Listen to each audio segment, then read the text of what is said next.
unwelcome. When overextended mothers and fathers heard the fetch's bell, they came running out, boy children in their arms, struggling, and paid the cartman to take them to the master, where they might find work. So were these burdens almost by alchemy turned into regular coin, which the fetch also delivered for a cut. Nathan watched as coins were given, children taken, coins taken, children returned. Then he turned his back on it all and went on. The further he walked from his home, the less the drumbeat of the sea wall troubled his ears. There was something in the sheer volume of that noise, up close, which lessened the other senses and bowed the posture. But when Nathan came gradually onto the strand, where it intersected the promenade and led towards the circus, he was a little straighter than he had been, a little taller, and much more alert. There were other slum dwellers here too, so there was more to be alert to, both good and bad. Up ahead was a bonfire 10 feet high. Nathan stopped to warm himself. A man, scarred and stooped, splashed rendered fat at the flames, feeding them, keeping the endless rainwater from putting the wood out. On the pyre was an effigy of the mistress, crouched obscenely over the top, her legs licked with fire, her arms directing unseen firebirds. Her face was an ugly scowl painted on a perished iron bucket, her eyes 2 rust holes.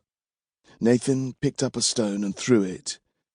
It arced high and came down, clattering the mistress, tipping her head over. People came to the strand to sell what bits of stuff they had to others who had the wherewithal to pay. The sellers raised themselves out of the mud on old boxes and sat with their wares arranged neatly in front of them on squares of cloth.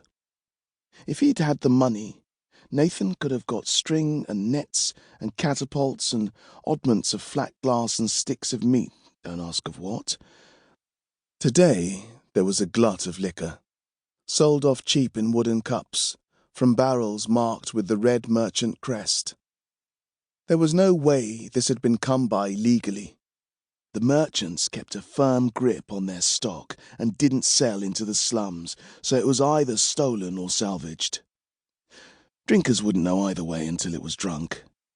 If it was stolen, then buyers got nothing worse than a headache the next day, but if it was salvaged, then that was because it was bad and had been thrown overboard to be washed up portside.